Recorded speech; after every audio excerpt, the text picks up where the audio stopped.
Hi friends, welcome to another class of Practical MBA in Entrepreneurship और मेरा नाम है विक्रम लिमसे। मित्रों, आज की तारीख में यदि as an entrepreneur if there is a golden opportunity, सबसे बेहतरीन अपॉर्चुनिटी एंटरप्रेन्योरशिप की यदि कहीं है तो वो है सप्लाई चेन के एरिया में। इसीलिए मैं आज की क्लास में सप्लाई चेन मैनेजमेंट के टॉपिक पर आपसे विस्तार में बात करूंगा। इसका आपको बहुत ज्यादा फायदा होगा जब आप अंत तक इसका विस्तार समझ पाएंगे।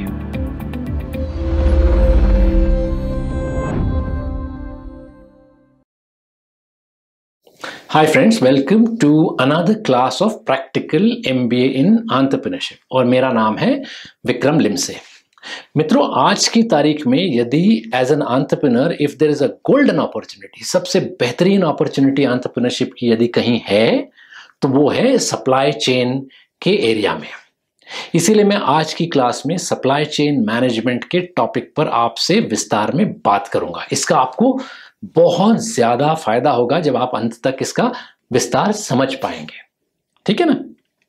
और इसका विस्तार इतना ज्यादा है कि इसको टॉपिक बोलना भी शायद गलत होगा, इसको एक सब्जेक्ट कह लेते हैं, क्योंकि मैं खुद ही कम से कम 10 या 15 क्लासेस इसकी सब टॉपिक्स पे ले लूं, शायद वो भी कम पड़े। इतना बड़ा विस्तार है इसका।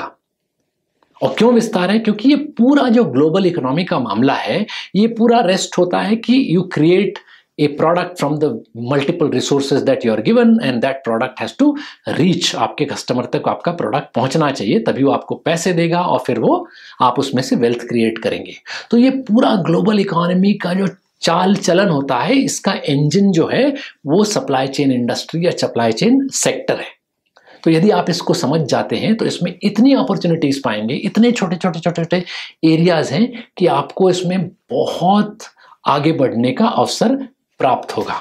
आप समझ जाएंगे थोड़ी ही देर में, इतना विस्तार है। अच्छा, इसमें थोड़ा एंट्री बैरियर भी कम है शायद, क्योंकि इसमें कोई प्रोडक्ट आपको बनाना नहीं पड़ता है। ब्रॉडली पूरा सप्लाई चेन का जो सेक्टर होता है ये एक सर्विसेज इकोनॉमी में आता है। तो आप आइए, लेकिन इजी भी नहीं है, आसान भी नहीं है, बड़ा मेहनत लगता है इस डोमेन में, सप्लाई चेन में। तो आपको बहुत कड़ी मेहनत करनी पड़ेगी, लेकिन आप सक्सेसफुल होंगे और बहुत बड़े एंटरप्रेन्योर बनेंगे। उदाहरण के तौर पर मैं बात करूंगा, जो दुनिया का आज सबसे बड़ा आदमी है, रईस जेफ बेजोस, या तीसरा सबसे रईस आदमी है अडानी, और इनकी जो कंपनीज है, मान लीजिए अमेजॉन और अडानी पोर्ट वोर्ट, इन्होंने सारा चक्कर अपना चालू किया था सप्लाई चेन के बिजनेसेस में ही, और देखिए कितने बड़े बन गए। तो मुझे लगता है यदि आप समझ जाएंगे, आप इसमें एक कदम आगे बढ़ाएंगे, तो मुझे अवश्य लगता है कि आप भी बहुत बड़े उद्यमी बनेंगे। जरा इसके विस्तार के बारे में थोड़ा ध्यान से सोचिए भी खुद ही। अब आप कोई मोटरसाइकिल या स्कूटर या कार खरीदते हैं तो आप तो केवल वही है कि जाके शोरूम में एक चाबी ले लेते हैं, या फिर कोई बड़ी गाड़ी होगी या बड़ी कार होगी तो आपके घर पे आके सेल्समैन चाबी दे देगा, फिर उसमें गुब्बारा, रिबन और वही सब तामझाम आप देखते हैं। पर जरा सोचिए कि उसके पीछे कितना बड़ा चेन लगा हुआ है। इट रिक्वायर्स, गाड़ी बनाने में स्टील लगता है, रबर लगता है, प्लास्टिक लगता है, उसके कंपोनेंट्स बनते हैं, उसके कंपोनेंट्स की असेंबलीज बनती हैं, सब असेंबलीज बनती हैं, वो सब जा करके फिर एक फैक्ट्री में एक कार बनती है, फिर वो कार आपके घर तक पहुंचती है। आप जब, कई बार आपने देखा होगा रास्ते में बड़े बड़े ट्रक जिसमें गाड़ियां लदी हुई हैं, चले जा रहे हैं किलोमीटर्स एंड किलोमीटर्स, और फिर वो डिस्ट्रीब्यूशन सेंटर पहुंचता है, वहां से डीलर के पास पहुंचता है, वहां से रिटेलर के पास पहुंचता है, फिर आपके हाथ में वो चाबी और गुब्बारा और रिबन सब आता है। तो सोचा आपने कितना बड़ा विस्तार है इसका। मैं आपको एक पर्सनल एक्सपीरियंस भी बता देता हूं कि इससे आपको समझ में आ जाएगा कि ग्लोबली सप्लाई चेन बिजनेस के लिए कितना सेंसिटिव होता है। अभी हाल की 10 या 11 महीने पहले की बात है, हमारी एक कंपनी जो है, हम लोग इंपोर्ट और एक्सपोर्ट के काम में, तो हमने एक अपने प्रोडक्ट्स जो है यूरोप से हमने इंपोर्ट किए थे, तो हमारा उनके साथ अरेंजमेंट है। तो हमने, अब वो यूरोप में है तो यूरोप से वहाँ से निकलती है, मान लीजिए लंदन से वो प्रोडक्ट निकलता है, तो फिर वहाँ से स्पेन से घुस करके मेडिटेरेनियन सी में आता है, मेडिटेरेनियन सी से फिर वो छोटा सा इजिप्ट के कोस्ट के पास एक सुएज कैनाल है, वहाँ पे आता है, वहाँ से रेड सी में आता है, रेड सी से निकल के पर्शियन गल्फ से, मतलब कतार, दुबई, वहाँ से निकल के फिर अरेबियन सी में आके फिर नीचे श्रीलंका तक जाता है, और श्रीलंका से फिर चेन्नई के पोर्ट में आके फिर भारत में आके फिर हमारे पास वो माल पहुंचता है। ऐसा पूरा उसका एक चेन बना हुआ है। तो मैं आपको एक पर्सनल एक्सपीरियंस बता रहा हूँ कि उसमें क्या हुआ इस बार। तो 10 या 11 महीने पहले की बात थी। हमने वो प्रोडक्ट वहाँ पे ऑर्डर तो दे दिया, उन्होंने वहाँ से भेज भी दिया। इस बार हमने कहा कि भाई अब आप इस बार हम कई बार एयर से मंगा लेते हैं, कई बार सी से मंगाते हैं। इस बार हमने कहा कि भाई आप समुंदर से भेज दीजिए, थोड़ा सस्ता पड़ता है। तो समुंदर से उन्होंने शिप पे डाल तो दिया। अब वो शिप साहब चालू हो गई, वहाँ से आई मेडिटेरेनियन सी तक आई। सुएज कैनाल में आकर के आपने पढ़ा होगा एक शिप, कोई दूसरी शिप जा करके वो सुएज कैनाल में एक सकरी सी गली है पानी की, उसमें एक शिप फंस गई और कई दिनों तक साहब वो शिप वहां पे फंसा रहा। और वो फंसा रहा मतलब इस तरीके से फंसा रहा कि पूरा वहां पे जैम हो गया, ट्रैफिक जैम। ना कोई शिप यूरोप से यहाँ आ पाई या ना यहाँ से एशिया से वहां जा पाई। आप सोचिए यदि सुएज कैनाल ब्लॉक हो जाता है तो शिप को पूरा अफ्रीका के कोस्ट लाइन तक बहुत नीचे जाके चक्कर मार के फिर ऊपर आना पड़ता है, ठीक है ना। प्रशांत महासागर से लेकर के फिर वो यूरोप तक पहुंचता है, अमेरिका जाता है। तो कितना लंबा उसको, तो सब लोग रुके रहे वहां पे। हमारा माल वहां पे अटक गया। अच्छा अटका तो हमारा दूसरा वहां पे ऑर्डर हमने दे दिया था, तब तक वो भी माल वहां से निकल गया साहब 4-5 महीने के बाद। तब वहां पे यूक्रेन की लड़ाई चालू हो गई। अच्छा यूक्रेन की जब वहां पे लड़ाई चालू हो गई तो बड़े जियोपॉलिटिकल कंसिडरेशंस होते हैं। सो दे ऑफलोडेड द एंटायर शिप। कहते हैं इसमें कुछ रशियन माल है या कुछ यूक्रेनियन माल है, तो पूरा का पूरा माल उतरवा दिया उन्होंने वहां पे। उसमें जो छोटा मोटा हमारा माल था वो भी उतर गया, ठीक है साहब। तो फिर उन्होंने वहां पे सिक्योरिटी वगैरह सब वो करवाई और फिर वापस माल चढ़ाया। सुनिए पहली वाली शिप पहले ही अटकी हुई थी वहां से, अब ये दूसरी निकली। अच्छा जब दूसरी निकली तो फिर जाके ये भी सुएज कैनाल तक पहुंची। तब तक ऑफ कोर्स खाली हो चुका था लेकिन क्लब हो गया था। अच्छा वहां से क्लब होके वो शिप निकल के फिर श्रीलंका तक आई। शिपिंग लेन्स के बारे में मैं आपको बाद में अच्छे से समझाऊंगा। हमारे यहाँ ट्रांसशिपमेंट पोर्ट कहते हैं, वो श्रीलंका है। जिस दिन हमारा माल जिस शिप में था वो शिप श्रीलंका पहुंची, उस दिन श्रीलंका में बवाल हो गया। आपने सुना होगा अभी उनका क्राइसिस, इतना बड़ा क्राइसिस हो गया कि उनके पास आगे बढ़ाने के लिए शिप्स पैसे नहीं थे। हमारा माल श्रीलंका हम्बनटोटा पोर्ट में अटक गया। अच्छा वहां से निकले और कई जाकर के फिर वो जाके चेन्नई पहुंचा। ये पूरा जो माल आने का हमारा टाइम पीरियड था वो केवल 3 या 3.5 हफ्ते का था, जो बढ़ के 9 से 12 हफ्ते हो गया।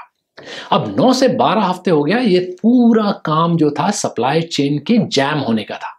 इसके बीच में because this supply chain got jammed, freight के रेट्स बढ़ गए, है ना। ट्रांसपोर्टेशन जैसे आपके टैक्सी रिक्शा के रेट बढ़ते हैं वैसे शिपिंग के भी रेट्स बढ़ जाते हैं। अच्छा मोर सो इतने वक्त में एक्सचेंज रेट भी हो गया था। डॉलर जो कि 75 रुपए का था, 72 रुपए का था, वो साहब पहुंच गया 80 रुपए तक। तो आप देखिए एक छोटा सा सप्लाई चेन, एक शिप फंसने के कारण या एक वॉर होने के कारण कितना फर्क पड़ता है दुनिया में। सप्लाई चेन के ऊपर सेंसिटिविटी कितनी होती है और उसका फिर एंड बिजनेस पर कितना ज्यादा इम्पैक्ट होता है। ये मैं एक पर्सनल उदाहरण आपको इसलिए दिया कि आप समझ जाएंगे कि क्या विस्तार है और क्या सेंसिटिविटी है इसकी, ठीक है ना। तो अब बात करते हैं कि सप्लाई चेन इंपॉर्टेंट होता क्यों है। इस छोटे से उदाहरण से आप एक चीज आपको शायद ध्यान में आ गई होगी कि पूरा जो इकोनॉमी का खेल होता है वो कितनी जल्दी आपका प्रोडक्ट मैन्युफैक्चर होता है और कितनी जल्दी आपके एंड यूजर तक पहुंचता है, इसमें पूरा खेल होता है। क्योंकि in business time is money. तो जितनी आपकी सप्लाई चेन एफिशिएंट होगी उतना ही आपका टाइम सेव होगा और उतना ही आपका पैसा सेव होगा और उतना ही आपका टर्नओवर बढ़ेगा या स्पीड ऑफ डूइंग बिजनेस बढ़ेगी, जिससे आपका पैसा इकोनॉमी में बढ़ेगा। ये इंपॉर्टेंट है, इसीलिए supply chain becomes very very important, ठीक है ना।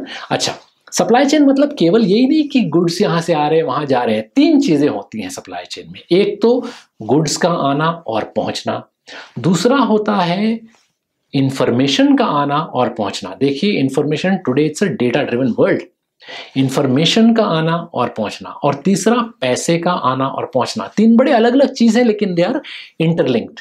जब गुड्स निकलती है, अच्छा जनरली मैंने बताया आपको कि supply chain is itself a service driven sector but it deals with the tangible world. मतलब आपके प्रोडक्ट्स जो होते हैं वो बने होते हैं, उसको यहां से वहां ले जाना पड़ता है ना।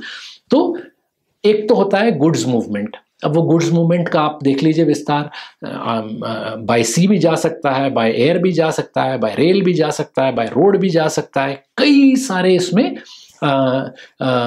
आयाम होते हैं गुड्स मूवमेंट के, है ना। तो वो आप सोच लीजिए, एक तो वो, दूसरा data. Today the world runs on data. तो आपका डेटा कितना ट्रांसफर होता है, इतना नहीं कि आपका जो गुड्स ट्रांसफर हो गया उसके बाद डेटा भी तो ट्रांसफर हो रहा है, लीगल डॉक्यूमेंट्स होते हैं, इंफॉर्मेशन होता है, पूरा डेटा ट्रांसफर होता है, ये भी सप्लाई चेन मैनेजमेंट के अंतर्गत आता है। अच्छा, तीसरा मनी ट्रांसफर। भाई आप, ये सब लेन देन की बातें होती हैं, ये सब पैसे की बातें होती हैं। तो पैसा भी वहाँ, जैसे जैसे गुड्स वहाँ से ट्रांसफर हो रहे हैं, यहाँ पैसा बैंकों में ट्रांसफर हो रहा है, इंफॉर्मेशन इंटरनेट के थ्रू ट्रांसफर हो रही है। तो इतना इसका कॉम्प्लिकेटेड विस्तार होता है। आप मानेंगे नहीं, जो आप मान लीजिए आप किसी मोटर स्पोर्ट्स में कोई इंटरेस्टेड है, यदि आप कोई F1 की रेस में या मोटो GP की रेस में आप चले जाएं, सारा हल्ला गुल्ला शोर होता है। जैसे ही रेस खत्म होती है, आप देखिए ऊपर से हेलीकॉप्टर आ जाएगा, गाड़ियां आ जाएंगी, सब पैक हो रहा है, धड़ धड़। वो एक अलग इंडस्ट्री, अलग उसका एक मजा होता है, वो देखने लायक होता है।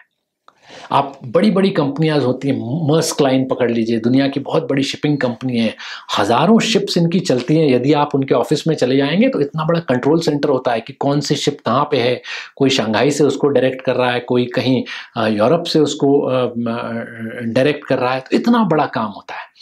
तो यदि आप सप्लाई चेन के बारे में पूरा विस्तार से समझ जाते हैं तो आपको इसमें इतनी ज़्यादा अपॉर्चुनिटीज़ मिल जाएंगी कि आप उसमें पैर रखेंगे और सक्सेसफुल हो जाएंगे। ठीक है ना। तो मैं फिर से इस क्लास में केवल एक छोटा सा संदर्भ बांध देता हूं, और अगली क्लासेस में सप्लाई चेन के बारे में हम टॉपिक्स में, इंडिविजुअल टॉपिक्स में लेंगे। अच्छा, ये एक बड़ा सिंपल सा टॉपिक नहीं है, इसमें कई सारे टॉपिक्स हैं। इसमें स्टैटिस्टिकल मॉडल्स हैं, इसमें फाइनेंशियल मॉडल्स हैं, जैसे ट्रांसपोर्टेशन, क्यूइंग, सीक्वेंसिंग, ऐसी स्टैटिस्टिकल थियरीज होती हैं, वो भी मैं आपको पढ़ाऊंगा। मान लीजिए अब जैसे उदाहरण के तौर पे आप कोई गाड़ी बना रहे हैं, उसके लिए आपको कंपोनेंट्स इकट्ठा करने हैं, रॉ मटेरियल इकट्ठा करने हैं, अलग अलग दिशाओं से इकट्ठा करने हैं, और फिर वो आपके ऑटोमोबाइल इंडस्ट्री में क्या होता है, केवल एक गाड़ी की फैक्ट्री नहीं होती है, उसको कहते हैं T1 सप्लायर, उसके नीचे होता है T2, T3, T4, छोटे छोटे सप्लायर्स होते हैं जो एक छोटे छोटे कंपोनेंट बना के अगले फैक्ट्री तक बढ़ाते हैं, फिर दूसरे फैक्ट्री तक बढ़ाते हैं, फिर वो आगे जाके उसके फाइनली कार फैक्ट्री में जाता है। तो ये कहाँ से प्रोडक्ट आ रहा है, कितने वक्त में आ रहा है, कहाँ से लाना चाहिए, किस तरीके से आपकी सबसे ज़्यादा एफिशिएंट सप्लाई चेन मैनेजमेंट होगी, इसके पीछे ये स्टैटिस्टिकल मॉडल्स होते हैं। इसको ट्रांसपोर्टेशन थियरी कहते हैं, क्यूइंग थियरी कहते हैं, ये करते हैं। फिर पैसे, इसमें बैंकिंग का काम होता है, मटेरियल हैंडलिंग का काम होता है, इंश्योरेंस का काम होता है, इक्विपमेंट का काम होता है। इतनी बड़ी इंडस्ट्री है ये, जो पूरी इकोनॉमी, दुनिया की इकोनॉमी चल रही है कैपिटलिस्टिक वर्ल्ड की, या मान लीजिए इकोनॉमी जो चल रही है, इसको चलाने वाला जो इंजन है वो है सप्लाई चेन इंडस्ट्री। प्रोडक्ट आप तक पहुंचता कैसे, और यदि कुछ खराब हो जाए तो प्रोडक्ट वापस जाता भी कैसे, इसीलिए इसका इतना बड़ा विस्तार होता है। और अलग अलग इसके आयाम होते हैं, आपको मैं धीरे धीरे समझाऊंगा। देखिए, सप्लाई चेन इंपॉर्टेंट क्यों है ये समझ लेना आपको बहुत जरूरी है, क्योंकि इकोनॉमी में सारा कुछ जो खेल होता है, it's all about juggling with the resources, making the product and reaching it to the consumer. जितना आप जल्दी अपने उत्पाद को अपने कंज्यूमर तक पहुंचाएंगे, ग्राहक तक पहुंचाएंगे, जितना जल्दी, उतना ही आपका टाइम सेव होगा। And in business time is money, इसलिए आपका मनी सेव होगा। इसीलिए सप्लाई चेन पूरे दुनिया में बहुत इंपॉर्टेंट हो जाती है। हिंदुस्तान में, भारत में तो सप्लाई चेन अब बहुत चल पड़ी है ऑर्गेनाइज सेक्टर में, तो बहुत सारे अपॉर्चुनिटीज आपको भारत में ही मिल जाएंगे। गति शक्ति प्रोजेक्ट जो है हमारी सरकार का आज की तारीख में, a lot of it revolves around supply chain. इसीलिए हाईवे बन रहे हैं, सागरमाला प्रोजेक्ट बन रहा है, समुद्र में multi level trains, double decker trains चल रही हैं, एयरक्राफ्ट चल रहे हैं। ये सारा जो काम हो रहा है generally to integrate the supply chain. Port तक ट्रेन चले जाती है, वहाँ से शिप में आप माल पहुँच जाता है। तो opportunities in this area are huge. तो यदि आपको, मैं अर्ज करता हूँ कि सप्लाई चेन डोमेन को आप एज एन एंटरप्रेन्योर बहुत क्लोजली स्टडी करिए। यदि आप क्लोजली स्टडी करेंगे तो मैंने आपको पहले ही उदाहरण दे चुका है कि दुनिया के जो सबसे बड़े बड़े बिजनेसमैन हैं, जो सबसे बड़े बड़ी कंपनीज हैं, Jeff Bezos, Amazon, Adani, ports, ये सारी कंपनी सप्लाई चेन में इनके अंतर्गत आती है। और मुझे आशा ही नहीं बल्कि मुझे एकदम पक्का पता है कि आप भी अवश्य यदि इस डोमेन में घुसेंगे तो बहुत बड़े उद्यमी और एंटरप्रेन्योर्स बनेंगे। तो चलिए अगली क्लासेस में स्पेसिफिक टॉपिक्स लेंगे हम लोग सप्लाई चेन के बारे में। आज ये टॉपिक इतना बड़ा है कि मैं इसके बारे में पूरा तो बात नहीं कर पाऊंगा, इसीलिए मैंने एक छोटा सा संदर्भ सा बांध दिया है। आशा आपको ये पसंद आया और अगली क्लास में हम फिर मिलेंगे और डिटेल में इसके बारे में बात करेंगे। तब तक के लिए नमस्कार, बाय फॉर नाउ।